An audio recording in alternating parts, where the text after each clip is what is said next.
Okay, can everyone online hear us now? Yes. I am so tremendously sorry about that. Well, you saw the slides, and don't worry, I'm not one of the key presenters, so you didn't miss too much. No, but now, yeah, just welcome everyone here, and I'm sorry about that mute there.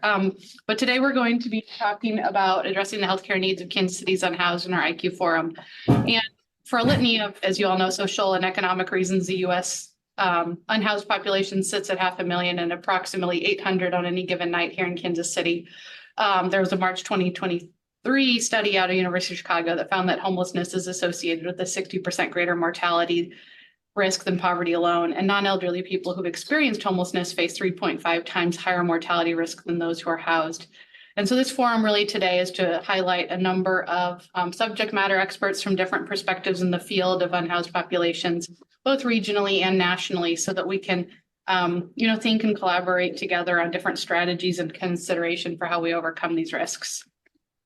And I just wanted to share even a little more background, which I'm sure you'll hear more about from our speakers.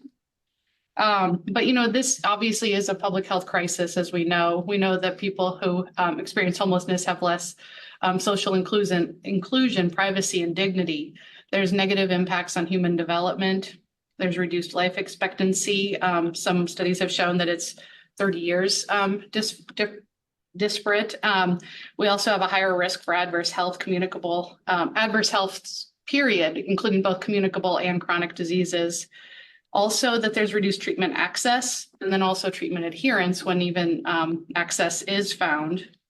And then higher risk of suicide, with some studies showing a 45% increase or 45% of unhoused having high risk of suicide, as well as higher rates of undesirable healthcare utilization. And when I say undesirable, I'm speaking particularly about those admissions that we don't want to see that maybe come through the ED as emergent, and longer lengths of stay, but also lower rates of preventative and primary care, which we do want to see. And then this was a comparison that was shared from the Health Center Patient Survey in 2009, but just kind of gives a snapshot of homelessness compared to housed on different chronic conditions and the prevalence rates. And you can see how dramatic the disparities are.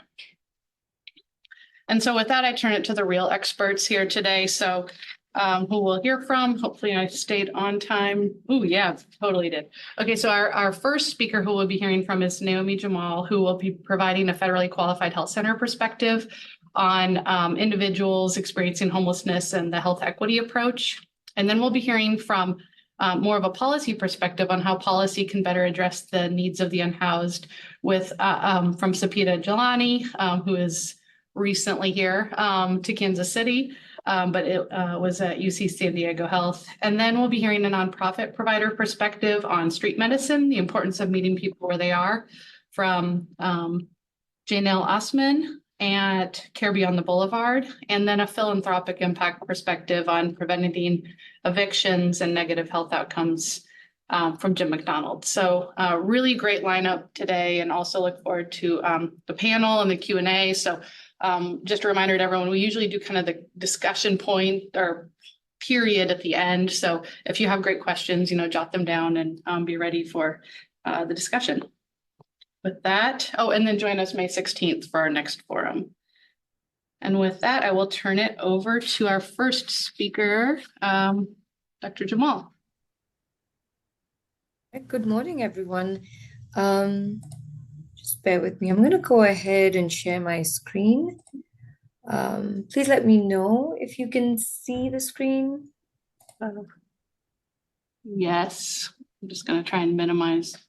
Well, we want to see you too. What should I do? You don't have to see me. That's slides are probably more important. There we go. We're good. All right. Thank you. Thank you so much for that introduction. So yes, we will be talking about individuals experiencing homelessness and really viewing it with the health equity lens. And through doing so, really giving the FQ8C perspective and how FQ8Cs or federally qualified health centers really contribute towards providing much needed healthcare access to individuals experiencing homelessness. So very briefly, we'll be going over a couple of key definitions. Most of these you're probably already familiar with, but just to level set and ensure that we're sort of all, using the same terminology when we talk about individuals experiencing homelessness, but health equity as well. And then we'll be delving a little bit deeper into the specific program at Scope Health, which is geared towards providing care to that specific community. And so in terms of definitions, there are a couple of key definitions that I wanted to just go over again in order to ensure that we are level setting. So health disparities, again, this is a disproportionate difference in health between groups of people. Health equity is a fair and just distribution of social resources and social opportunities that are needed to achieve well-being. And the social determinants, or rather drivers of health, which is the newer terminology, are the conditions under which people are born, grow, live, work, and age. And so another way to really look at this, and again, I'm sure that this is, a depiction that many of you are familiar with, but really want you to sort of focus on the two in the center, which is equity and equality. I think oftentimes, whenever I teach students in particular, there's always a question of why do we use the term health equity and not the term health equality? And the key difference there, and especially when talking about individuals experiencing homelessness, that is a really, really great example of sort of really delving into why the word equity or health equity is more important to use, and why that definition and approach actually lends itself to decreasing health disparities. When we talk about equality, we're really talking about giving everyone the same level of resources, regardless of where it is that they individually, or where that starting point was from. For equity, however, it is a recognition that we don't always have the same set of conditions. We don't always have the same level playing field, so to speak. And so if we are to achieve equitable health outcomes, or health outcomes that are similar across different groups, and improving those outcomes, certain groups will need additional resources or wraparound services to really get them there. An example here, of course, will be individuals experiencing homelessness. Now, recognizing where that baseline is and where they start from, it is really, if we were to give them the same level of resources, for instance, if we were to develop a program that doesn't take their transportation needs into account, or that doesn't take the social drivers of health into account, or even the other resources that they need in terms of care coordination or affordability of medication, their health outcomes, or quality outcomes in particular, are not going to be at the same level as the rest of the populations that we serve. And so that is that crucial difference between equality and equity, and why it becomes very, very important when really talking about the care that we provide to certain high-risk populations. The reality, of course, I always like adding these two as well, because the reality, of course, is that we tend to give more and more resources to essentially to communities that are already resource rich to begin with, and then those that are in dire need of those resources, or even access to healthcare, we tend to really be taking away from them to provide to others. Liberation, of course, is to just remove the barriers altogether, and I do know that we have a session on policy that can speak a little bit more to that. And so defining homelessness, again, HRSA does have very clear definitions around this. And this is really, in its broader sense, talking about individuals without permanent housing. This may look in many, many different ways. I know that traditional kind of impression that we often get is those that are unsheltered, and individuals that may be living on the streets. However, it also really is talking about individuals that perhaps are needing to double up, or individuals who are couch surfing. And so it's oftentimes that we really don't think of homelessness in its full spectrum. And it's important to really consider all of those things when really discussing the care that they need, and even, counting them in that final number. Previously, individuals experiencing homelessness who were to be released from prison or hospitals, they weren't necessarily considered experiencing the condition. And so it's really kind of talking about actual stable housing. I think that is what we really need to think of when we are talking about individuals finally transitioning out of that experience. So in the United States, just very briefly going over what we're looking at. So a total of about almost 600,000 people were experiencing homelessness in 2022. That is 18 out of every 10,000. This is really done through a survey really performed by HUD, which really looks at point in time count. Again, it is the only nationwide survey, but many do think that it's actually an underestimation of individuals who are actually experiencing all the different variations of homelessness.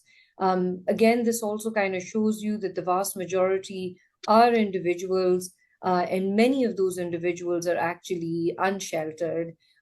Families, the vast majority who experience homelessness are actually sheltered, and chronically homeless individuals also form a significant portion of that total number.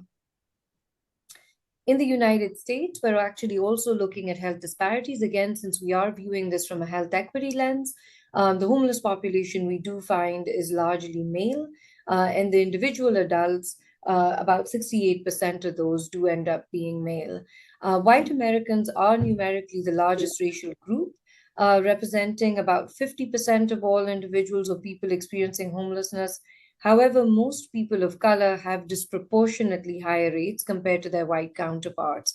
And so in this specific graph, if we were to view this, African American populations generally tend to experience homelessness about at a rate of 4 times higher compared to their white counterparts. And then, of course, Native Hawaiian and other Pacific Highlanders, their numbers are very, very disproportionately higher compared to the rest. We did kind of talk about it is about 1,800 in Kansas City itself, and this is on any given night. There is a cost to this in the healthcare setting. Almost about 33% of all visits to emergency departments are made by chronically homeless or those individuals who are chronically experiencing homelessness. On average, they are likely to visit the emergency room about 5 times higher annually, and then the cost of that is exponentially higher. So there is a cost to this as well, even from a healthcare perspective. And we've already talked about the higher risk of chronic disease and even certain infectious diseases in a particular population. And so then just very briefly, with that background and setting, wanted to talk about, specific programs, especially in the FQ8C setting, that have been designed to provide care and really step into that gap that is created in the healthcare needs for individuals or people or experiencing homelessness. So SOAP Health is a federally qualified health center here in Kansas City. We were founded back in 1969, so about 54 years old at this point. And year on year, have been seeing more and more individuals across the Kansas City community. But we do specifically, what is unique about SOAP Health is that we are recipients of specific HRSA funding for creating a program and looking after individuals that do experience homelessness. And so what does that program look like? The title of that program is Outreach Services. So it's really our outreach service line that specifically caters to that population. We do provide healthcare for individuals experiencing homelessness in Kansas City. This is not only at our central clinic, which is a dedicated clinic that just looks after those individuals and their specific unique healthcare needs. So a lot of our providers and care teams are then very, very familiar with those needs. And the care team itself doesn't just include providers and nurses and medical assistants alone, but it really has a host of other specialists as well, and other care team members, including addiction counselors, care coordinators, referral coordinators, behavioral health consultants, and importantly, care managers. So each patients who qualify for the program then do get individual case managers and care managers as well that help individuals or patients navigate the healthcare system, not only inside of the SOAP Health, but across the entire spectrum, especially if they're requiring specialty services and things of that nature. Additionally, other services that are provided on site In addition to medical care, vision, dental, behavioral health, medications are provided at a highly subsidized rate. In fact, if you do qualify for the program, even that bare minimum that we traditionally offer other patients on the 340B program, that medication cost is covered as well. We also have showers as well as laundry and shelter runs and buses on site for transportation needs and other needs that that specific population may have. Additionally, we do have a mobile medical unit and mobile medical services that really go out in community, and we partner with multiple shelters across Kansas City and visit, and the mobile unit is really out in community at least 2 to 3 times a week offering services. The unit is a fully functional clinic. And so as that fully functional clinic, it's really called the mobile medical unit. As a fully functional clinic, it does have 2 fully comprehensive examination rooms where across the spectrum, care can be provided to patients really where they are. And then if further specialty services are needed, we do have transportation services for those patients to really get them connected either at our central location or others. Additionally, we kind of talked about those high-risk conditions that we really see in the population. And so some of those special services that we also provide are not only HIV screening and linkage to care, which also includes preventive services such as HIV PrEP, but also hepatitis C and screening, hepatitis C screening as well as treatment at the health center. So there are no additional referrals or specialty services that are really required. We offer all of those services at the health center, recognizing that these are high-risk services. And every time we try and refer even general patients, but especially individuals experiencing homelessness to a different center, it really does create more barriers to their care. And so we also have a very, very robust community resource guide. So as I mentioned, there is an entire team that offers and provides wraparound services. Again, individuals that qualify for the program really are then in the program for at least a year. And then based on needs, they may stay longer in that program. Our community resource guides are really developed by community health workers across Swope Health, and they are very area specific. And so there's a host of various resources that we can connect all patients to, but especially this population. And we really identify their needs by performing a prepare form, which is detailed about 20 odd social drivers of health they're screened for, and this is through their intake process. And then even after they are a part of the program, almost every visit, we go through more extensive SDOH screening, recognizing the dynamic nature of their needs, and then getting them connected to any resources that may be identified. All right, questions? Let me go ahead and stop. So thank you very much. It's sort of like drinking from a fire hose.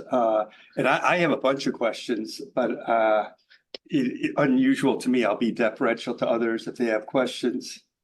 Okay, no questions. So I have a question. I'm particularly interested in understanding, do you see the Swope being at capacity already, or do you have additional capacity? Second to that is, how have you been able to partner with the healthcare systems in town, and especially when more advanced care is needed? And has that worked, or are there needs to improve that? And then finally, has the ACA and the exchange been helpful in creating a more sustainable model for you to continue your impressive work? Yeah, no, thank you so much for those questions. I may have to ask you to repeat some of them, So but I'm going to go ahead with, how are your partners, and is it getting better or not with the Affordable Care Act? Great. Yeah. So the first question in terms of capacity, we are not currently at capacity, in the sense that when we do recognize that we are reaching capacity or getting close to in our system or program, we often then just go ahead and add additional providers. And so we're constantly aligning that and really aligning our program and the program's needs with essentially the need that we're seeing in community. I think one of the things that we are really rebuilding at this point is our mobile medical units.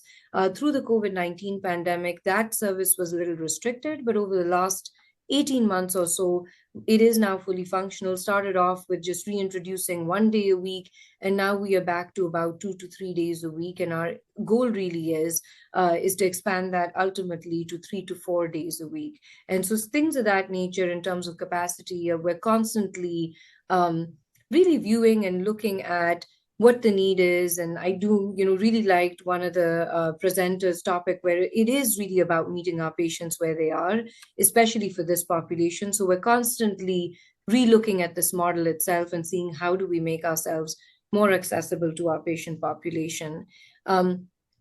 Second question, in terms of specialty services. So I think some of the things that we've done really well at Swope is, again, we really look at our data across the board and see what are these services that our patients are needing or requiring, and really seeing if we can do some of that, especially if it's outpatient-based internally. And so a really good example of that would be our HIV PrEP program, our hepatitis C program. We no longer refer patients out of the health center for those services. We really offer those services on site. The other service that we just introduced that is really, really going to help this population in particular is podiatry. As you can imagine, especially in this population, there are a lot of needs there. And so we have recently started podiatry in-house as well. And so no longer need to really connect outside of the healthcare system. Having said that, of course, there are always certain specialties, especially inpatient admissions and things of that nature, that we do not offer as an outpatient setting. And so in that sense, we do have very strong referral systems set up with multiple partners across Kansas City. I will say it does become a bit of a challenge when the address, so to speak, is in Jackson County, or if they, on top of everything else, then have issues with immigration status and things of that nature, when they are non-citizens. So then really thinking about how to get them access to specialty services, that I think remains a challenge for all patients, but especially individuals experiencing homelessness. The third question, if you could repeat that. Well, the third question was just whether it's getting better with the ACA, Yes. but there was actually a question in the chat about how you're helping to rehouse people, or if is that part of your services, trying to work to find more sustainable homes for people who don't have one? Yeah, so I think the first one in terms of the ACA, what we've seen that has improved things quite a bit is Medicaid expansion in Missouri. A lot of these, so more than the ACA, it's really been Medicaid expansion in Missouri in particular that we've seen, be very, very beneficial. We now have every patient of ours really, but especially those in this service, we do have Medicaid enrollment specialists working with them, embedded within the clinical system, to really try and see if we can get them those services, because then we are able to get them the specialty services that they need. Because uninsured, trying to get specialty services, that remains a very big challenge across the board. So it's really for that as well. And to your point, to also assist with sustainability in the long run. In terms of, I think, the question that was presented in the chat, so we do, obviously not only an STOH screen for homelessness, but also for many, many other social drivers of health as well. And we do have dedicated case managers and community health workers that do try and connect patients to local resources.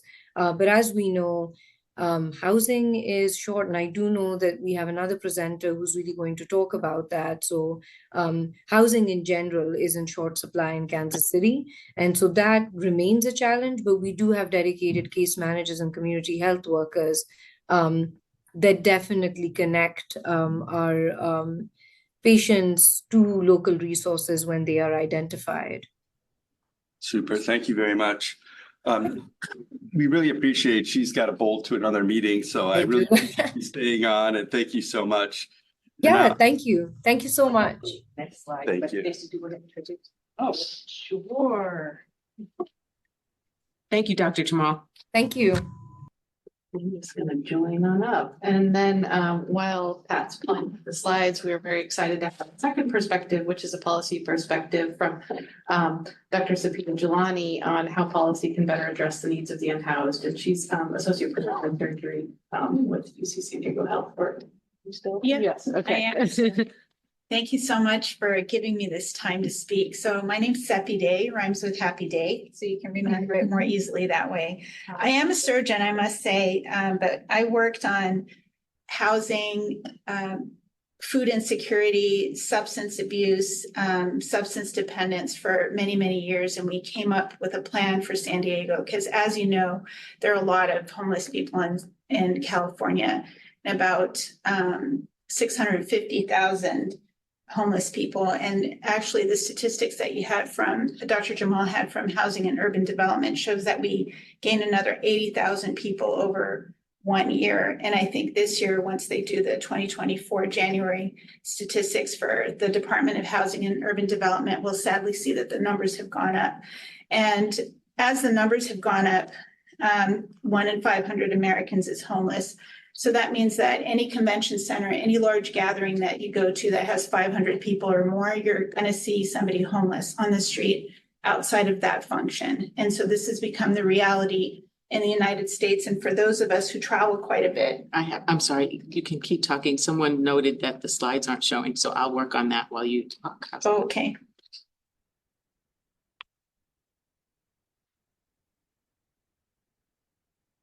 So 1 in 500 people are homeless and 650,000 people total in the United States. So any function that you go to, any convention center that you go to in the United States, where you attend a meeting, for example, you will encounter homeless people, and this has become the reality here. It's a sad one, and And homelessness in the United States is not, this is the Philippines. In the Philippines, homelessness is a discrimination and a poverty issue. In Pakistan, I've worked with people who work on homelessness. In Pakistan, it's a poverty issue. And in the United States, it is neither one of those. And I wanna tell you why we think this. We worked with a group of 7 people and we came up with a 6-point plan for homelessness, including. Ronnie, I have a note that the slides are still not showing. Do you want to pause while we get that straightened out? Oh, okay, let's. Share. Yeah, I was like, I bet they were just open. I shared, yeah, screen. Maybe let's try this one. Can you see this one? Yes. You can see this Okay, one. there we go. Okay, wonderful.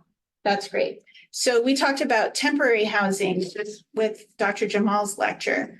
Temporary housing is wonderful, but it costs us $67,000 on average per homeless person per year for temporary housing. Plus, you saw $44,000 in medical expense, as much as $44,000 in medical expense. So it's not inexpensive to take care of a homeless person. And if housing in Kansas City can cost $100,000 for, I guess, a studio, why is it that we still have 1,800 people homeless on the street? So it's not necessarily a poverty issue in the United States.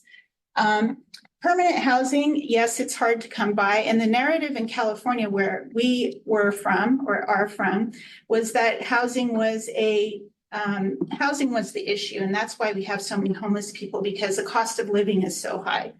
And but our 6-point plan, I want to emphasize the psychiatric hospital and rehabilitation, because I think that I'm going to show you how taking care of the psychiatric issues is going to be very, very important to solve homelessness in the United States.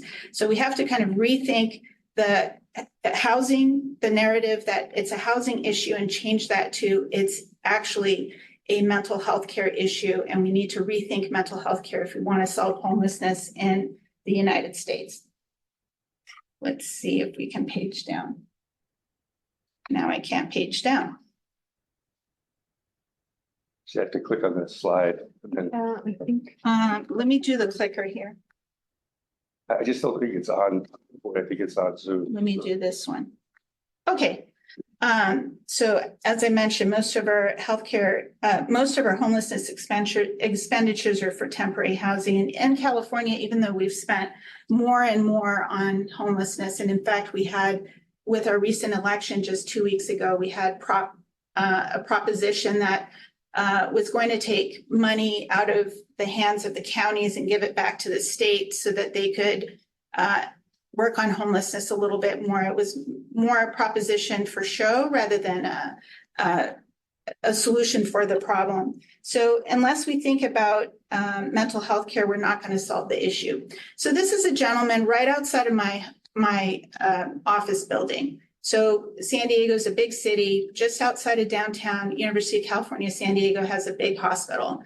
And there are 2 clinics. I'm in one clinic, and then there's another clinic that takes care of internal medicine type diseases. So I'm a surgeon, and there's a bus stop in between those 2 clinic buildings. And this is a gentleman, this is November of 2025. He's got depression so badly that he's catatonic, and he sits in this position basically all day long. Occasionally he'll get up and go to the bathroom. This is on a rainy day in January. And this was just recently in March when we drove by at night. So he moves from one bus shelter to the other bus shelter. And if you go up to talk with him, he says nothing. He's catatonic. He reminds me of the patients that I had when I was on the psych wards as a medical student, as a resident. This patient, you can provide him with housing, but he's not going to be able to take care of the housing. You can give him $200,000 worth of credit to have an apartment or housing. He's not going to be able to take care of it. He won't be able to take care of his bills. He won't be able to take care of his the outside. And I've heard from multiple patients who live in California in housing and urban development structures and nice places that are initially built. But if you have normal people who don't have psychiatric issues and mental health issues mixed with people who do, the people who do have psychiatric issues oftentimes end up with substance abuse issues. You can't mix those 2 groups together. And that's the issue that we have with temporary housing, is that people don't want to stay together. Compare that scenario with housing and urban development having 1-bedroom apartments, like a whole row of them. And you have, for example, I had a mother and a daughter who lived together, both, hardworking, but, their salaries were not such that they could afford their own housing, and they had to get housing and urban development housing. So you have that, and they would say things like, well, I can't live in that housing because there's so much noise from the people who have problems down in the other units. And because of the drug use, there's oftentimes violence and they don't feel safe. So even if housing and urban development has a $60 billion budget per year and we can provide all the housing we want, this is not going to solve our housing issue, especially with people like this. Now, I have his photo because he's stationary. The rest of the homeless people tend to move around. And so, I can take pictures of them, but they look different every time you take a picture and you wouldn't identify him. But because he's catatonic and depressed and doesn't speak, he's always here. And I know it's not a hearing issue because I've seen him startled before. Now, here's something to think about. This is from University of California, San Diego. They did a study, the Benioff Center for Housing at University of California, San Diego. University of California, San Francisco did a study, and they released it in June of 2023. And some of these stats are from there. 10% of the homeless in California have a college degree. So that's a significant number. And then 24% of the homeless have some college level education but didn't get a degree. So it's not that they don't have any skills whatsoever. A lot of them do have skills. It's just the mental health issue is preventing them from getting where they want to be. And then 6% of the homeless in California have been in active duty military. And Dr. Jamal also mentioned this in her talk. And then 1/3 of the homeless have been in jail. They don't belong in jail. And when they get out of jail, if they get into jail and they get out of jail, the homelessness issue has still not been solved because jail does not, and prison does not have the services needed to get people out of the mental health condition that they're in. So this is a stat that I think is super, super important for us to kind of internalize if we're interested in solving the homelessness issue. 56% of the homeless had their first hospitalization for a crisis in mental health prior to becoming homeless the first time. So this is what causes the homelessness. This is what is the initial instigating factor that begins the cycle of homelessness. And then 82% of the homeless say that when you screen them, they say that they have a mental health condition. So this is the spiral that we are having in the United States. We don't have more mental health issues in the United States than, let's say, a village way off somewhere where there's no running water, electricity in some foreign country, where we don't have more mental health. The issue is that our families have become smaller and smaller, and we're a large country, and our people are very mobile. So once somebody once somebody has a mental health condition, if they don't have a lot of family to take care of them, to take them for their care, to take care of that mental health condition early enough, that starts this spiral where they lose their job. And in the United States, unlike Northern European countries that have healthcare not tied to employment, because our healthcare is tied to our employment, when you lose your employment, you also lose your healthcare.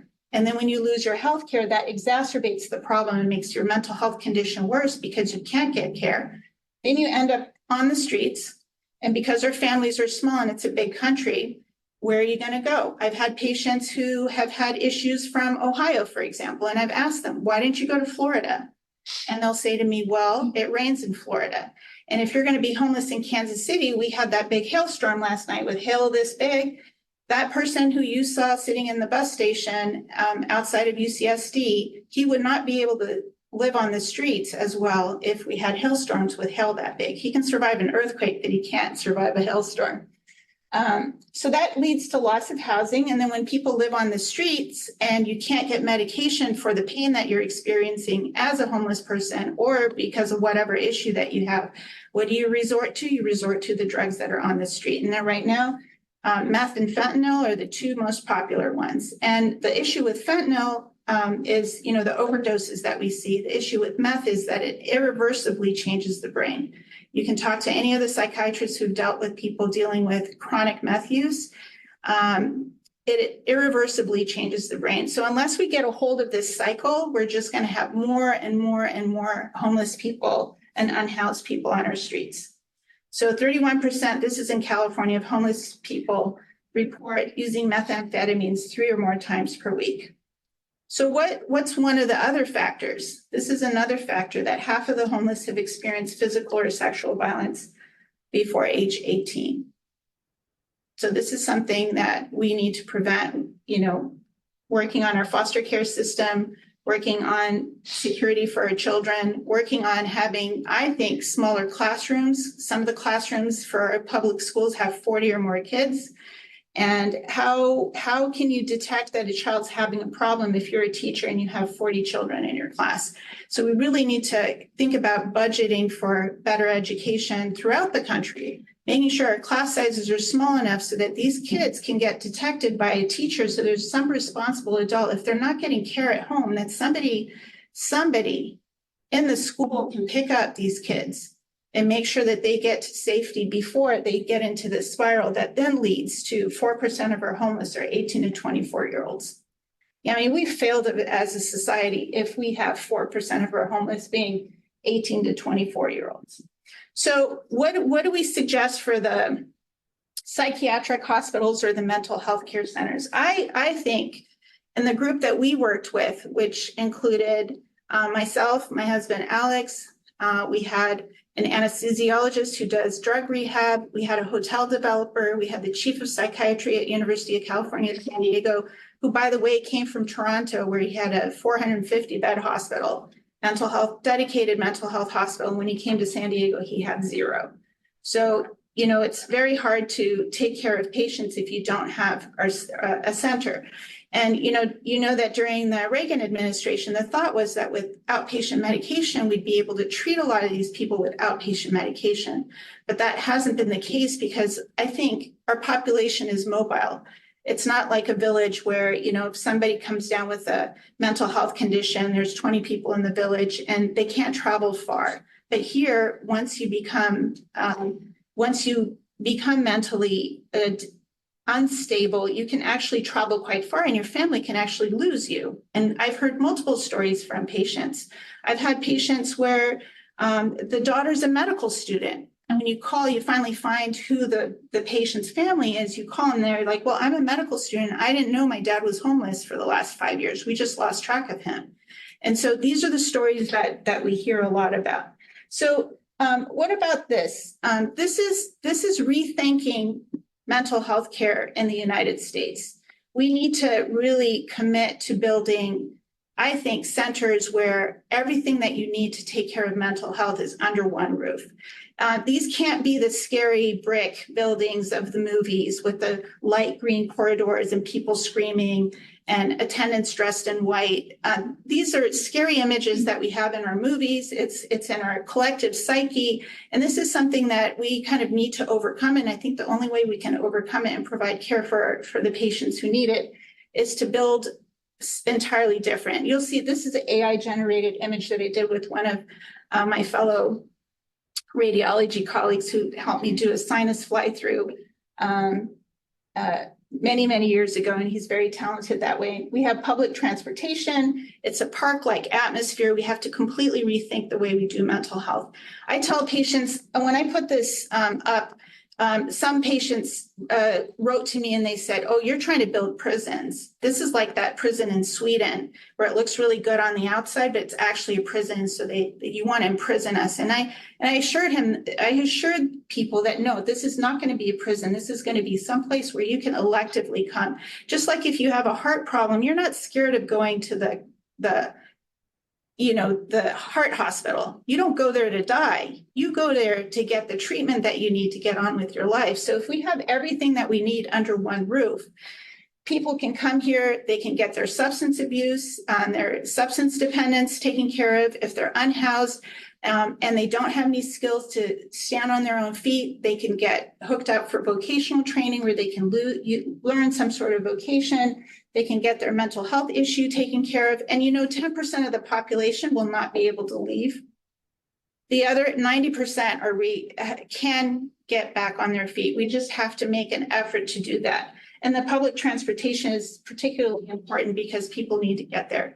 So our proposal is to ask and secure from the federal government the funding to make 1,000 bed hospitals outside of every metropolitan center in the United States. And how are we going to afford it? Well, we spend $405 billion in taxpayer funds every 4 weeks. A hospital costs $1 billion. To build a 1,000 bed mental health hospital outside of every metropolitan center in the United States, and we probably need about 65 to 100 of them for all of our major cities. It would cost, 65 to 100 billion dollars plus the maintenance on a yearly basis. And this is something I think we really need to commit to. And no amount of charitable contribution is going to help take care of that because our annual charitable contributions are only $400 billion. So I appreciate your time and I'm happy to take questions, maybe after all the other speakers, if that's okay. That would be great. We At could the do end. the other one because she was leaving. So All right, thank you. thank you so much. Thank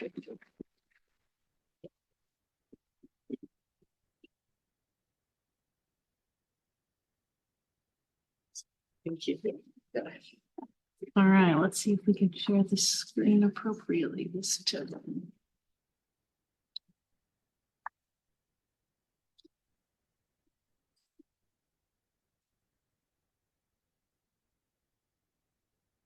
does look great. Okay, I was like, I have the right slides up. Okay, let me make sure I'm actually sharing the screen. Mine's bright, so y'all can't take a nap. Yeah, they weren't. They are. Oh, you might have changed the screen, but I'm not sure how that would.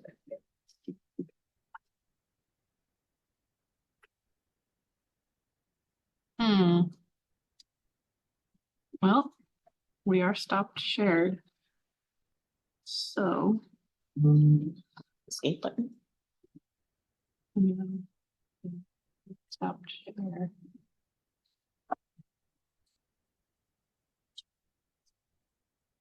What am I missing?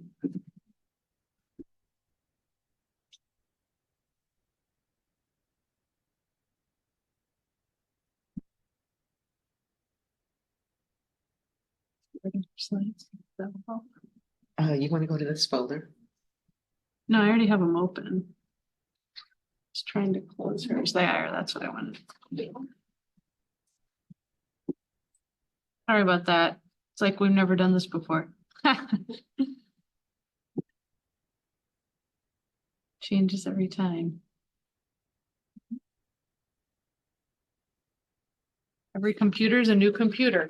Okay, so great. Our next speaker, thank you so much to our last one. And then our next is a nonprofit provider perspective. We have Janelle Ostman, who will be giving with Care Beyond the Boulevard, who will be giving us the perspective of street medicine. So thank you very much. Thanks for having me here. So I'm Janelle KK Osman. I'm a family nurse practitioner. I'm the founder and CEO of Care Beyond the Boulevard. I founded the organization 8 years ago. It was born out of a need that I saw when I was volunteering at a soup kitchen. And people kept coming to me with questions about their healthcare. And I was like, don't you have healthcare? And as I started doing research, I learned not really, right? It's very fragmented for people who are experiencing homelessness and poverty. So inside of that soup kitchen, I'm like, I'm going to start a clinic in here. And I started doing some research and I discovered the whole street medicine movement in the United States and around the world. And I decided that's what I was going to do. So the bad thing about me going third is that I want to talk more about what some of the other people talked about. So if I get off of my slides, it's just how I roll. So I felt like this was a very leading kind of piece of information for us. And she spoke to it a little bit. And child abuse is so prevalent in the people that we take care of. She talked a lot about mental illness. So if you look at the statistics on people who are experiencing homelessness, they say that 40 to 60% of people experiencing homelessness have some degree of mental illness. I have been doing this for 8 years on the streets, literally on the streets of Kansas City, and I have yet to find one person who sleeps outside, who is couch surfing, who is in a shelter that does not have some form of mental illness. So my kind of statistics is about 100%, but I can't prove that. So we do know that childhood trauma is a very large cause of homelessness and mental illness, right? And then other factors include poverty, health conditions, and racial disparities. So what do we do about those things, right?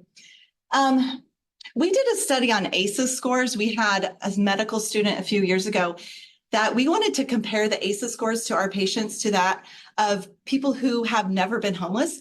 Our medical director has a concierge service in Leawood.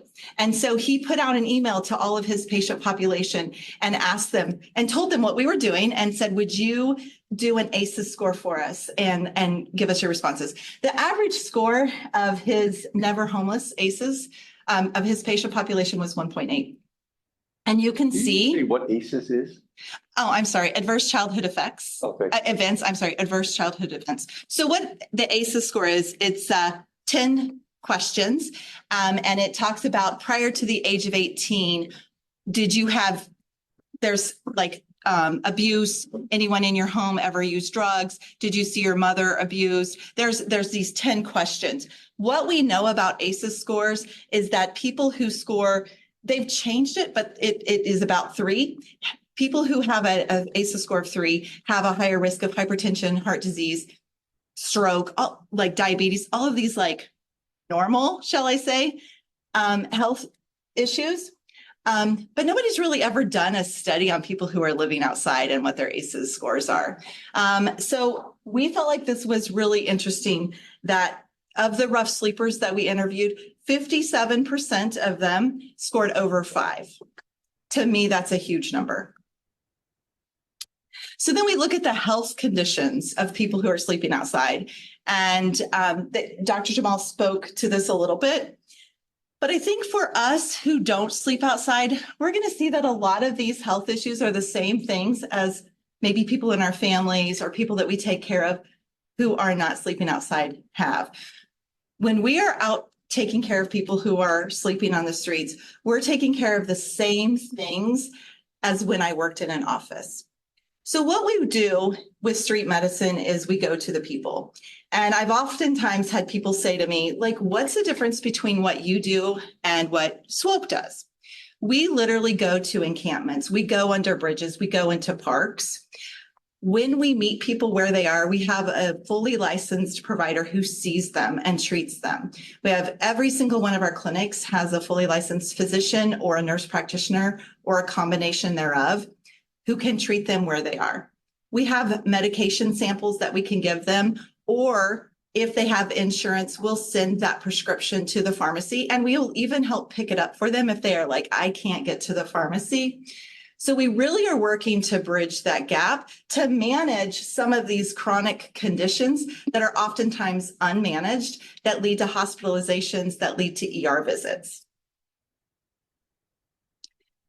So why do I have to have this job, right? The reason I have to be here is because there are so many barriers when you're living outside to being able to get healthcare. So in healthcare, one of the things that I often tell people is that we should not use the word non-compliant. And I hear that so often about my patient population. Oh, they're just non-compliant. Maybe they didn't know they had an appointment. So when I go to see my primary care provider, I get an appointment card or I put it in my phone. Our patient population oftentimes doesn't have a phone. They may get an appointment card, but they put it in their backpack that gets stolen at the bus stop or gets stolen from their tent. So there are so many barriers, many things that I didn't think about when I first started doing this. I remember I had this guy that was living on a tent in a park, in a park. And I was still working at a primary care office. And I said, Jerry, I need you to come into the office to see me. You need a chest x-ray. And 3 weeks in a row, I gave him a bus ticket. This was pre-COVID. Remember when we had to pay for bus tickets? So I would give him a bus ticket and have him come in and see me. And 3 weeks in a row, he didn't. And I was so frustrated with him. I'm like, Jerry, it's free. You don't have to have an appointment. I gave you the bus ticket. And he looked at me, he goes, KK, if I come see you, everything I own is going to be stolen out of that tent. Wow. I didn't think about that, even though this is what I do. Right? We don't leave our houses unlocked with the door open for people to come in. I didn't think about that. So for our people, they carry everything they own in a backpack, on a bicycle. It's not uncommon. So these are some of the huge barriers when you're living outside. We have had patients who have gotten dismissed from hospitals, and they come to us. I had a gentleman, Spanish-speaking gentleman. He came to us and he had wounds on his feet. Fortunately, one of my physicians is fluent in Spanish, and he was able to determine that he had gotten dismissed the week before. He gave us his discharge instructions because he didn't know why he had surgery. Guess what? His discharge instructions were in English. Not helpful at all. The gentleman, we found out later, can't read Spanish either. So all of his care instructions were on a paper in English for a man that didn't speak the language and couldn't read. We were able to call the hospital, get his appointments rescheduled, get his wound care done. But those are things that we have to think about as healthcare providers, and oftentimes it's overlooked. He didn't know he had appointments. So saying he's non-compliant because he didn't follow up to CHF clinic or follow up to wound care, he didn't know. We know that those barriers that I just talked about perpetuate disparities, right? A lot of times people say, well, I was 15 minutes late for my appointment. They told me I had to reschedule. I don't have a watch, right? And so then they don't want to go back. Healthcare trauma is real. I've been in healthcare for over 30 years. The way that people are treated when they're poor, when they're homeless, it is not always okay, right? Healthcare trauma is a real thing. We have people who are not wanting to go to hospitals because of the way that they're treated. And the reason they're treated that way is because they're frequent flyers or they come in here. One of the things that I have people say to me is like, they're just drug seeking. Secret. Their drugs on the streets are way better than anything we have in the hospitals. Like they're not drug seeking. They may take more medications than someone who does not have a substance use disorder. That doesn't mean that they don't have pain and it doesn't need to be addressed. It has to be carefully planned out. It is harder to take care of people who are experiencing homelessness, no doubt about it. So this is how we can bridge the gap. We can go to the people and do exactly what we do. We take really good care of the people that we take care of. Sometimes too good because we can't get them to go into a primary care clinic, but we recognize them as humans. We recognize that they have names and that they have stories. You know, she talked about people, 10% of the people have college educations. We have many patients here on the streets of Kansas City who have college educations, who are very smart. But because of whatever it is, whether it's one life event, whether it is an addiction, whether it is a mental illness that has led them there, they have lost so much in their lives. Many of our patients are ashamed of where they are.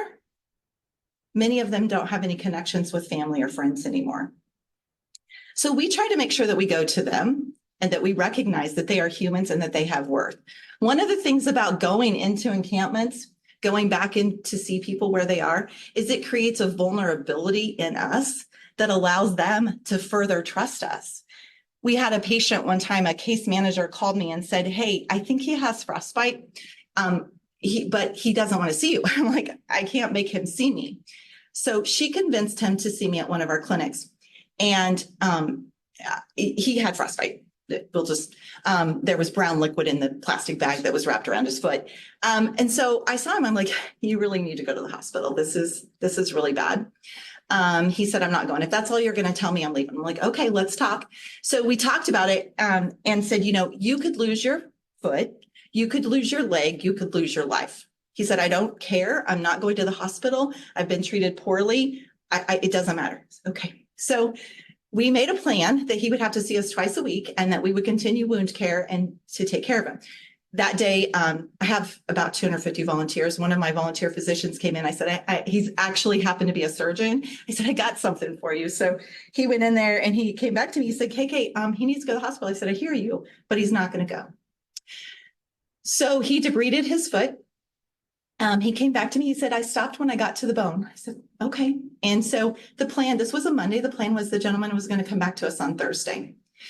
That night, his case manager was leaving with him and she called me and she said, KK, he has agreed to go to the hospital tomorrow because you guys treated him with compassion. You gave him a choice in his care. You didn't judge him for his substance use and you let him make the decisions. He went in, had his toes amputated, followed up with me the next week.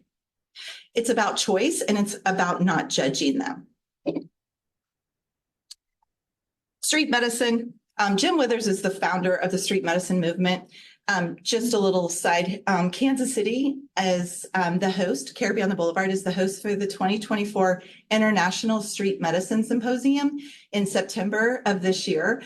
We will be bringing in people from around the world. Last year it was in London and we're expecting over 500 people at Bartle Hall this year because it really matters. It's going to bring spotlight to Kansas City and the work that we're doing, as well as a continuing education experience for other providers. So these are some of the things we do. It looks very much like anybody does in any other medical clinic. So when we started this organization 8 years ago, we were 100% volunteer. Last year, we saw nearly 3,000 unique individuals in 11,000 visits. That's done with a staff of 8 people, but it takes over 200 volunteers to make this happen. We have 9 clinics a week in which we do all of these things. We don't do housing.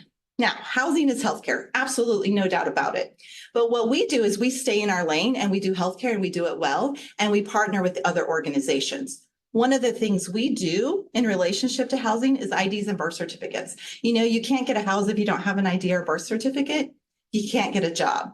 And there are hardly any, about 4 organizations in Kansas City, Missouri, that provide IDs and birth certificates. Many of the housing providers don't do that. You have to pay for them. Birth certificates are $26 to $56 and IDs are $16.25. It doesn't seem like much money to help someone get housed. But these are some of the things that we do. We do this because our community cannot be healthy if we're not taking care of the people who have the least. I don't know if you know this, but in Kansas City, we have the highest per capita in the United States of chronically homeless individuals, higher than anywhere in California, right? We're talking about chronically homeless individuals. Kansas City is number 1. Sadly, Wichita is like number 4. So what are we doing wrong in the Midwest, right? The other thing about Kansas City, we don't have housing. We don't have apartments. We don't have places for people to go. There are none. We had a period of time last year where we were giving no HUD vouchers because there were no places. And that's because Kansas City has one of the highest increase in rents in the United States as well. So we have more people coming on the streets, more people staying on the streets, and higher rent. What we know is that we benefit the community in so many ways. We do reduce ER use. As I told you, we had 3,000 patients and 11,000 visits. The other thing that says, when I first started this organization, people are like, they don't care about their health. They're seeing me an average of 3 times a year. That's more than I go to my primary care provider. They do care, but they have access problems. As I said, we know that housing is healthcare. Housing First, for those of you who are involved in Housing First, is absolutely imperative for communities. You have to take people where they are and how they are. One other thing that we have is something called respite care. And so for people who are experiencing homelessness, who are in hospitals and have wounds, IV antibiotics, ongoing needs, we have a very small respite care facility. We just started an initiative to raise $7.5 million to purchase and renovate. Right now, we have 8 beds. If we are able to purchase that, we're going to have 38 beds. Last year, we had 4 beds, and in those 4 beds, we had 1,100 nights, right? And that is me turning down people every single week from hospitals calling, because when I have to triage people, right now I have 8 beds. But there are so many people living on the streets who need post-acute care. They can't get into, a skilled care facility because they don't have insurance.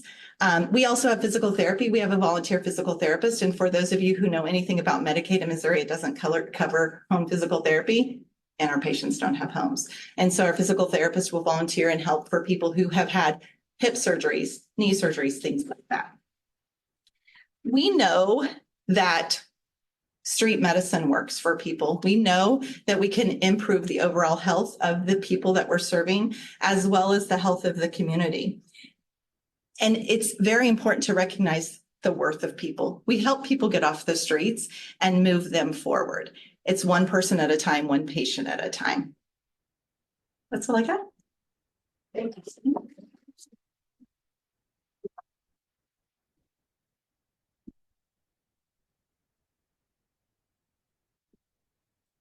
Oh, thank you so much. And now we'll move to our next speaker, Jim McDonald, who will be giving us a philanthropic impact perspective on preventing evictions and negative outcomes partnerships at area housing courts. And let's see.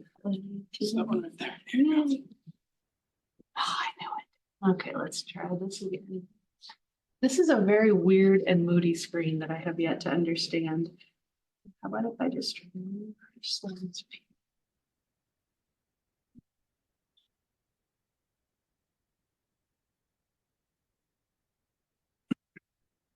That view is not our view. I don't know what happened. There we go. See, you have to go back. If everyone wants to know, you have to go back to the original and close it. Now you all know. Okay, sorry, I don't know why it's not beginning. That's number 1? Yes. All right, we're good. Thank you so much. Sure.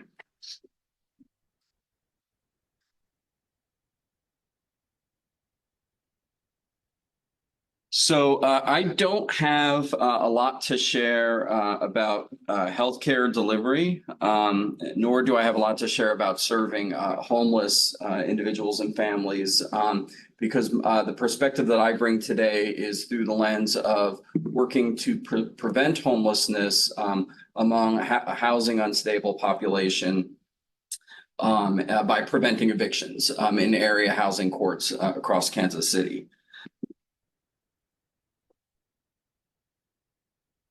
So United Way serves as one of the entry points for the homeless continuum of care in Kansas City through our 211 Health and Human Service Information and Referral Program that we operate.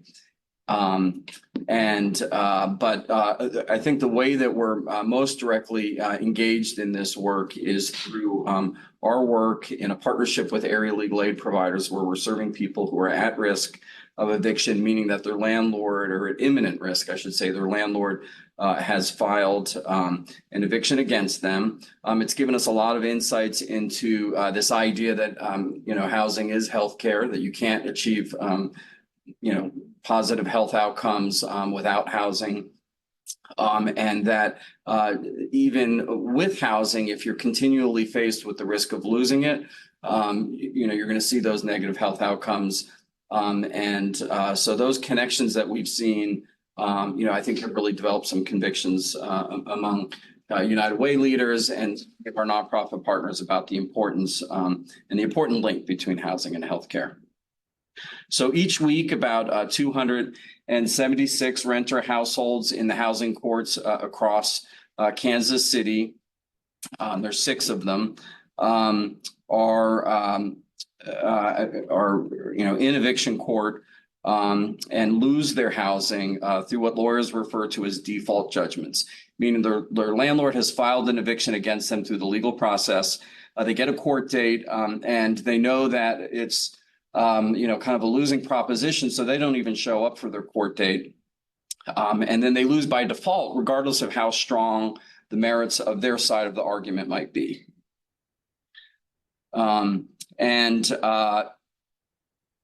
There are probably a couple of dozen more households in addition to this who do show up for their court hearing but lose their housing nonetheless. There are about 80% of households who have an eviction filed against them in one of the area housing courts that don't bother showing for their hearing for these reasons or other reasons in terms of barriers that they face to getting to their court date. There are annually about a total of 18,000 evictions filed in the metro area's half dozen housing courts. And as you might expect, that the rate of eviction is greater in areas with higher concentrations of poverty, but no area is immune to this challenge of eviction. This is data from the Eviction Lab project, and it's data from 2018.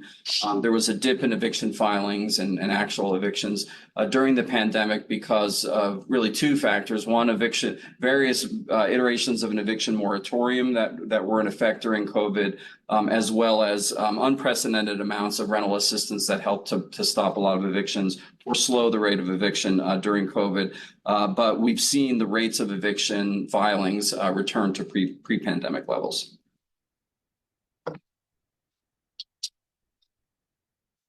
So at the start of the pandemic, United Way became interested more interested in the crisis of eviction. And that's when we became familiar with the work of 2 community leaders who were fighting for the rights of tenants. The first is Tara Raghavir, who is the founder of KC Tenants, the tenants' rights organization I'm sure you're all familiar with. And the other is Gina Kiala, who is the founder and leader of Heartland Center for Jobs and Freedom. They're a workers' rights organization, but their work is primarily done through legal advocacy, both for individuals and groups of people.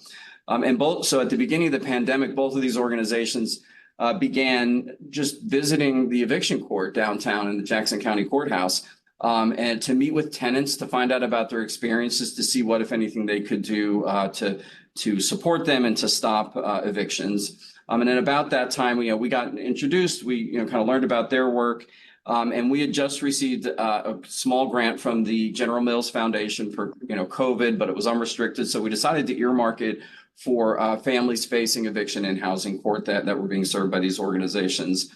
And that began a partnership that has continued on over the past going on 4 years, where we work in conjunction with legal aid providers, specifically Heartland Center for Jobs and Freedom, but 3 other organizations I'll touch on in a minute, and have over that 4-year partnership been able to prevent 3,000 evictions that have been filed in one of the area housing courts, most of them in the downtown court, but also in Independence, Clay and Platte County, and then a handful of evictions that we're able to stop in Johnson and Wyandotte counties. So the eviction defense work of Heartland Center and their partners at Legal Aid of Western Missouri and the UMKC School of Law provided really the proof of concept that led to the passage of the Right to Counsel ordinance by the Kansas City Council. So this new policy means that tenants in Kansas City who have an eviction filed against them by their landlord have the right to a publicly funded attorney to represent them in court, to be by their side during the court process. It's essentially a right that has been initiated by the city, and the city is kind of ramping up its capacity to serve people. They're probably at about 25%, or I'm sorry, about 20% of evictions that are filed. There is currently capacity to, put a lawyer by the side of tenants in housing court. The work that we did over the past several years in partnership with the legal aid providers really kind of provided that proof of concept that made the right to counsel policy sort of attractive and compelling to the Kansas City Council. The work that went into the passage of that policy by three organizations, KC Tenants, Stand Up KC, and the Heartland Center, was a really very well coordinated organizing campaign that received funding from the Health Forward Foundation, one of our great area foundations that really sees the link between housing and healthcare. And so we've learned a lot over the past 3 years since beginning this work. It's really very intuitive stuff about the links between housing stability and healthcare. So I don't have any great revelations, but it's just this idea that housing instability leads to healthcare challenges, especially mental health challenges, and that health challenges, especially those of a mental health nature, lead to housing instability. It really is a vicious circle. Some examples that we've seen in terms of the families that we've worked closely with. And United Way's role in this, I should mention, I don't think it was very clear about that, is that United Way leverages resources, both government and private foundation resources, to bring financial assistance to the households who are facing eviction in court. So it gives the legal aid attorneys another tool to use when negotiating and fighting on behalf of a tenant. So oftentimes we're able to provide enough resources to pay down someone's rent debt that has accrued, which is then, used by the lawyers in negotiating with the landlord's attorneys. And in most cases, they're able to secure a dismissal of the case and help that tenant to retain their housing. In some cases, there is an agreement that the tenant will leave the housing, but that at least they have kind of a period to make that transition. It doesn't happen suddenly. They don't get put out by the sheriff. They don't have their belongings put out on the curb. And most importantly, they avoid having a judgment on their court record, which is a matter of public record. And landlords, property managers in rental situations use as their primary screening tool to determine if someone is a good risk in terms of renting to them, is the public court record, not a credit check, which costs money. I mean, it's free to use the public facing court record system. And so you can look and see if a tenant has had, or a prospective tenant has had, a prior eviction by a different landlord. And usually if there is a prior judgment in housing court against that tenant, oftentimes for non-payment of rent, they will not rent to that person unless that person can show that they've satisfied their debt to that former landlord. And so by preventing the judgments from being on their record, or in some cases paying off that old judgment, we're kind of clearing a path for someone who is seeking new housing, who has lost their housing. So people coping with depression or other mental health issues that make staying current on their rent a challenge, or that at times prevent behavioral issues that result in other kinds of lease violations besides not paying rent on time, that often result in eviction filings. Conflicts with other tenants, hoarding issues are often something that put a person at risk of losing their housing, especially if they're in subsidized housing and there's maybe closer attention paid to things like housekeeping. A person can lose their eligibility for housing. And if they receive a rent subsidy and they're in that kind of a situation, they're even more vulnerable than a typical renter who maybe has adequate income to pay their rent without a subsidy.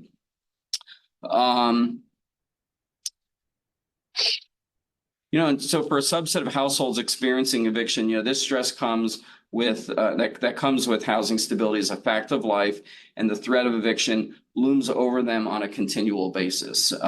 If you think about how we maybe have roughly 1,800 homeless people, at any given time over the course of a year, but 18,000 evictions that have been filed. The pipeline of potentially homeless people it's really overwhelming when you think about it. And so while the cost to preventing eviction is relatively high, when we're helping to settle eviction cases, we're paying on average typically about $4,500 to get a person caught up on their rent, to pay court costs and legal fees.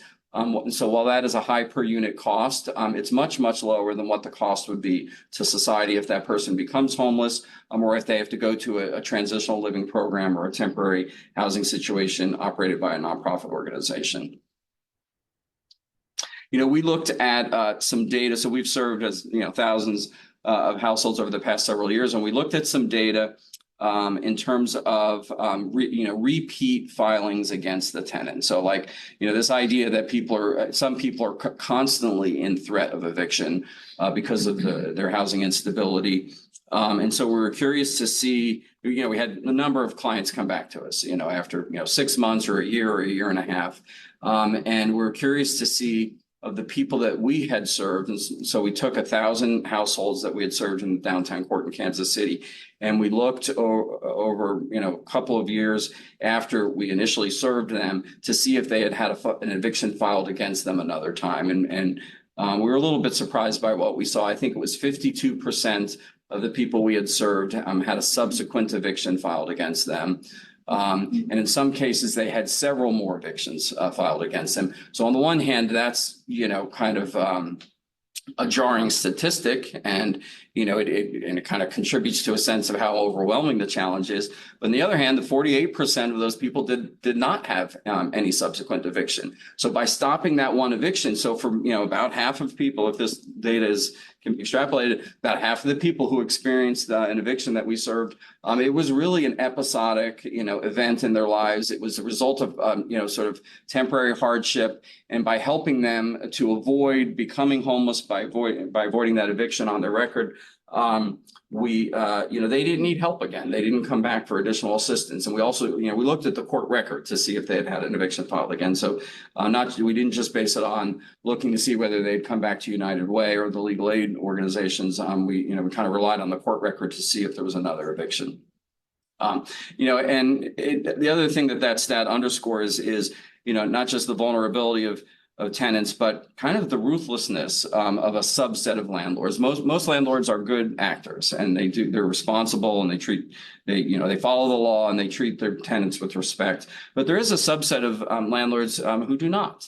And we've seen that eviction filing is really part of the business model of some landlords, both from the standpoint of using it as a means of collecting unpaid debt, but also as a means of churning tenants. And when you get a tenant out, you can raise the rent more than you would be able to typically do if you were working with the same tenant. We've seen a lot of positive things as well. Just again, this idea that about half the people we served didn't need help again. I mean, that's certainly something to celebrate. For the other half, those who are more vulnerable, more likely to face a subsequent eviction, we know that, they can remain stably housed with the proper supports. So social connections to social services, making sure that they have access to healthcare and housing subsidies, usually federal housing subsidies, that kind of creates a formula that can ensure that the most vulnerable continue to remain housed. And so then it's just a matter of having adequate resources in the system to make sure that everybody who needs a housing subsidy obtains it. And today that is not the reality. So that the work that advocacy organizations are doing to persuade members of Congress and other policymakers to invest more resources in not just into affordable housing, but into housing subsidies specifically that make a person's rent scaled to their income. So someone with a federal housing subsidy is paying about 30% of their monthly rent on housing. If their rent goes if their income goes up, the rent goes up. If their income goes down, the rent goes down. And so that really is the key to keeping a vulnerable household housed over the long term. Jim?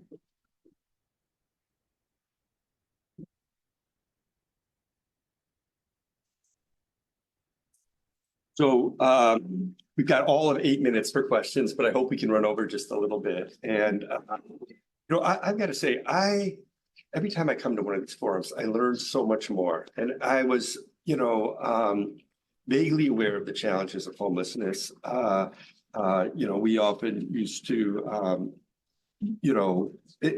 as a practitioner, cardiologist, obviously it's a huge risk factor for trying to take care of it, transitioning people to care. I was not aware at all of what the United Way was doing. And so I'm really inspired by that. But I'd like to ask the three last speakers, this is one of the main activities that the Health Institute for Innovations and Quality does, which is to try and raise awareness and think about novel regional strategies and solutions to handle challenges in healthcare. And the other is education. But the third is really we're very action oriented. We really want to try and identify a new and novel way of thinking about designing and delivering healthcare that could have much more impact in improving its value, so improving outcomes, lowering costs, and improving its equity. And, we don't have the resources, unfortunately, although hopefully our new dean will correct this, to build 1,000-patient mental health hospital. And so I would ask CP, I would ask KK, I would ask Jim, what are some actionable things over the next 2 to 3 years that you think could be transformative in helping to address the Kansas City homeless crisis and their healthcare needs? Oh, CP got it? Oh, there you go. Scott. Yeah, G what? Yeah, grab the telephone. Okay. So I could speak to that. I think what we have to do is we have to look outside the box and not keep supporting and doing the things that we've been doing because it's not working, right? So we're expecting people to go into offices. We're expecting them to show up to their appointments. It doesn't work for this patient population. And as the population grows, we're going to have more and more people who are getting lost in the cracks. And so things like street medicine and going out, SWO who takes their van into shelters and things like that. You have to look outside the box and stop doing what we've always been doing. So let me be a little bit more specific. So there are remarkable community-based organizations like yourself that are doing that. And our focus, just because we have limited resources, has been trying to work with hospitals to think about new ways of doing things better. And I was very impressed and moved by the case you described where somebody had been treated very disrespectfully, refused to go back to the hospital, but yet because of your respectful treatment, they did and got the treatment they needed. Could you think of interventions or strategies to sensitize healthcare systems? Because they probably don't even know. And we're very much into patient blaming. They don't show up for a clinic and we have people waiting 3 months to get a clinic. We're mad at them. How would you imagine implementing a new, sensitivity program, flexible approach to dealing with the unique needs of this population? So, I used to work in a hospital system, and as someone who worked in a hospital system, putting more education on your staff is not necessarily something that they're open to, right? I can say, oh, trauma-informed care, but the staff is going to say, well, we already do this and we already do this, and what difference does it make? I think that for this population, trauma-informed care is huge. You saw the numbers of the ACE scores of the patient population that we take care of. The trauma that they have endured prior to the age of 18, and then that doesn't even speak to the trauma that they endure on the street. Most of the women living on the streets are raped, and I'm not talking about once, repeatedly raped. That's their way of life. Most of the people I take care of on the streets have been hit by cars, have been ran over, have been beat up. trauma is a recurring theme in their lives, and then the health care system further traumatizes them. And I'm not exaggerating when I say that. We further traumatize them by judging them. And I think that, you know, maybe it's something that you could look at starting in your emergency department, because that's where a lot of our patients go, right? I mean, you saw the numbers of, I guess that was that was Dr. Jamal's numbers, right? Of the utilization of emergency departments by people who are experiencing homelessness. And so if those educational pieces on trauma informs care, making people who are working in the emergency departments aware of those things. And we try that, right? Like we really try. Yeah, no, I totally get that more education is not going to do it. And maybe what we need to think about, look, we have flags for flight risks in the hospital. You know, does there need to be an administrative infrastructure of some kind of flag that triggers not only more flexibility in, you know, delays in care and all that, but maybe some additional social service consults at the time they come to an outpatient visit if they do. I'm just spitballing here, but I mean, I think within the constraints we have, are there things that health systems could do that would make your job easier? Good all day, right? No, I mean, I think further education to the first line people, right? The people in the emergency department. Yeah, I mean, the challenge is just that education doesn't work, right? We're all inundated. I mean, every time I have to take, you know, health stream for St. Luke's, UMKC, and Truman, and it kills me. So I don't want more education. So what else could we think about? I mean, you know, and I'm just pushing your buttons a little bit, but I'd love to hear other strategies. Yeah. Hey, so I'm new to these forums. My name Well, is, thank you. Welcome. thank you. Well, thank you for having us. It's really exciting. My name is Jamie Larson, and I'm also a fellow Californian. I have 12 years of experience at the intersection of public health and the criminal justice system. I've worked at the public health system in San Francisco on inpatient psych units. I've designed street medicine teams as alternatives to policing, mental health courts, drug courts, blah, blah, blah, blah, San Francisco, LA, and San Diego. And I burned out. I was a member of the Great Resignation, and I moved to Kansas City with my wife to have a baby. Now 2 years in, it's impossible to not be drawn back into the same problem. We love that. We had to talk later. The other interesting story is that I'm now also a landlord. I own affordable housing properties, and I have this constant tension about letting people stay or going through an eviction. And I think that the most salient thing, the through line of this experience and what I've heard from every presenter here today, is this concept of ACEs and the early childhood trauma is the through line of everything. And I think with your experience, I read a study, you know better than me, that even if you have the genetic predisposition to have any of the 5 major psychiatric disorders, it'll be childhood trauma that can trigger the expression of that genetic predisposition. So then you have your first psychiatric break when you're 18, 19, 20, and your life falls apart from there. It's the 2/3 of homeless people in LA who are youth, are LGBT people who are kicked out of their homes for religious reasons. So it's all due to trauma. There are strategies for providing protection and care in the first 5 years.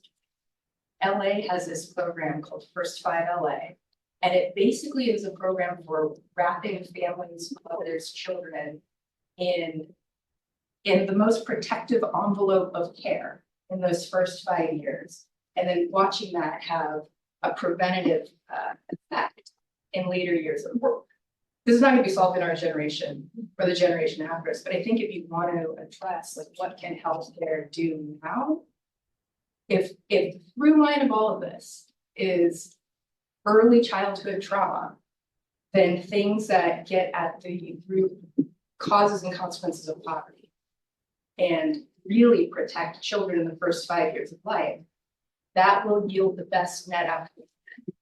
One thing from my experience with doing the street medicine team in LA, it was the same, you know, these designs pop up everywhere. They're really good. We had this same thing, the mobile teams and the diverse field teams and peer navigators driving people to their appointments, making it as accessible as possible. The one thing that I think is really challenging to acknowledge is that when you start to care for people, people start to care for themselves, and then they start to use hospital systems more. They're actually extraordinarily expensive. the older in life, the more chronic the healthcare needs are. I mean, we had one person that we found in the street who had, you know, a maggot-ridden colostomy bag from a gunshot wound. It cost $500,000 at the end of that surgery, and he went back out into homelessness. Yeah. So we're gonna spend tons and tons, and you're gonna return dignity to people. You're gonna treat people like human beings instead of treated. But if you want to solve the problem, I think it's those first 5 years. We've been looking for an opportunity to engage Children's Mercy for a long time. This may be it. I mean, that's a really important insight. But the problem, just from a nonprofit perspective, I'm also a grant writer. There are so many programs aimed at children, and I'm not saying that that's not part of the answer. One of the things that you see is that many of our patients were in foster care, right? But that doesn't take care of the people we have in front of us now. No. Right, so that will help in the future. I think it's a multifaceted approach, because yes, we need to focus on those children, but we've got to do something about it that are in front of us right now, because they still matter, and many of them had that trauma as children, and it's tough, like it's really, really tough. 100%. And I want to say the thing that makes people so uncomfortable, saying things like this is the reality. In a fixed pie, limited resources world, with the chronic, decades-old challenges that chronically homeless people face, even if you provide all the care now, this latent state, most of those people will die in the streets of that. I mean, we've gotten lots of people housed who are still housed, but you're right. But it has to do with that perpetuating, right? You put, what happens is, one of the things that we need support is permanent supportive housing, right? What happens is, oh, you have an apartment. We've had so many patients who have gotten housed by housing organizations, and they get into their apartment and their apartment is empty, like sleeping on the floor. They have no support, so no one to help them. They still don't have a phone. They still don't have a calendar. That they don't have that support to help them get through those mentally tough times. You know, their family was the street. And if we don't have permanent supportive housing and housing first, it's going to keep happening. Well, it is exciting to see how Health Forward is starting to really think about these upstream causes of disparities, and they are very concerned with people are making housing affordable to people. And you know, Dr. Talani, we were I was trying to challenge everybody to think about, you know, one of our activities is to try and really work through a network of providers and you know, in collaboration with community-based organizations and patients and others, to try and come up with solutions that, you know, help advance, in this case, an extremely challenging issue. And, you know, what ideas do you have? I mean, you know, we obviously don't yet have the resources to build a 1,000-patient mental health hospital, but what should we be thinking about? What novel interventions at the health system, hospital, provider type level do you think would make the biggest impact in the shortest time, and how? I agree with you too, that it's not going to be something that we're going to solve overnight, because this has been gradually building up and getting worse decade after decade. Now 3 decades of a perpetuating problem that we have. And I think that we really need to ask for security in terms of the federal government funding, because you know, the analogy I use for the mental health hospital of the future is that, you know, we lived in Pittsburgh when liver transplants were just a concept. One surgeon wanted to take livers out of one person and put it in another person. And it was having everything at University of Pittsburgh under one roof that provided all of the services that were required to get a liver out of one person into another person to become a reality. So that thought became a reality. Somebody had the thought, but it required an entire city to actually work on getting liver transplantation to become a reality. And now it's a reality where you can literally take a piece of liver from one person and do live transplantations from one person to another. So we're talking about rethinking the way we think about mental health care. You have to have all of those services. We have to take care of the population that is now homeless, 650,000 people. And you mentioned, Mr. McDonald, that it costs $4,500 to prevent homelessness. So preventing homelessness is part of the issue too. So for example, in the city of Irvine, immediately, to answer your question, immediately what we can do is prevent homelessness. Because in the city of Irvine, they have prevented homelessness by having the city of Irvine reach out to every shop owner, every apartment owner, and every homeowner that rents, has reached out to them and said that if you have anybody who's having trouble, let us know first. Let the city know first. We will gladly just pay the bill. We will pay you the bill so that you don't initiate an eviction. Because in the end, it costs a lot less, $1,000. You included legal fees for the $4,500. In the Irvine area, they said sometimes it costs only $1,000, less than $1,000 to prevent somebody from getting in a situation where they're going to lose their housing and perhaps even have a mental issue, a mental breakdown because of the stress of the fact that they're going to lose their housing. So that prevention is probably the best thing that we can do right now, is to reach out to every apartment owner, homeowner, shop owner. If they're going to have to evict somebody from their shop, from their apartment, or from their home, to have some sort of program in Kansas City where you can spend $1,000. You said 18,000 evictions in 1 year. It would cost $180,000. That's a lot less expensive than the 67,000 that we're throwing around per year of taking care of a homeless person. You said $500,000 for a colostomy that had maggots in it. So we can think that perhaps with an investment as little as $180,000 here in Kansas City, you might be able to prevent 18,000.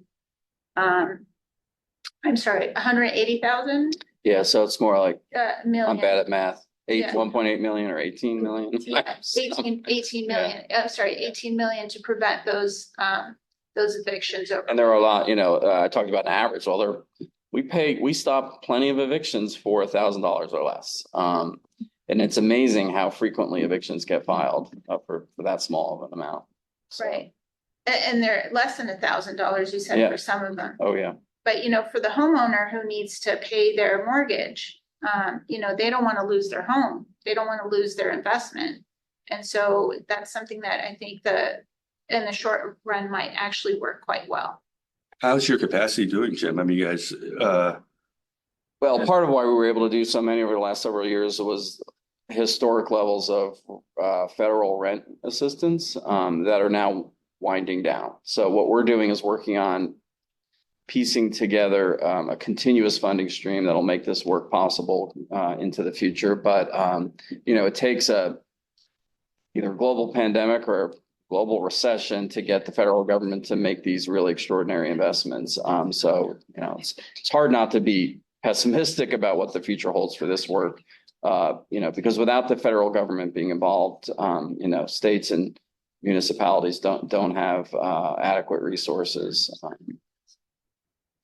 yeah, absolutely. So I've dominated the questions. And if there are any other questions, please speak up. Otherwise, a lot of the richness of those and the privilege of those who come in person versus online is to make new connections and to help figure out who's interested in joining this voyage to try and really make a difference. And so I encourage people to either speak up or to exchange ideas and cards with each other. Any other questions, comments? Please. Just refer someone to the 211 to get connected. Help if they think they're on part of the eviction. Yes, yeah, if they have to have an eviction filing. So if they have an eviction filing, they just need to call 211, have their case number ready, because if they don't provide a case number, then we can't refer them.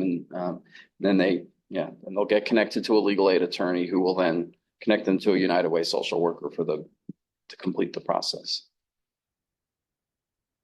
Great. Well, thank you all so much for coming, for those online. And we'll look forward to seeing you in a couple months where we understand what the payers are going to do to tackle a lot of these challenges on our behalf. So thanks again. Yeah.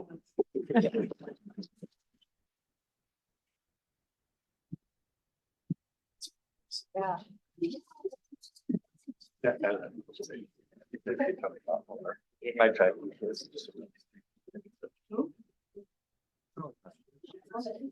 Yeah.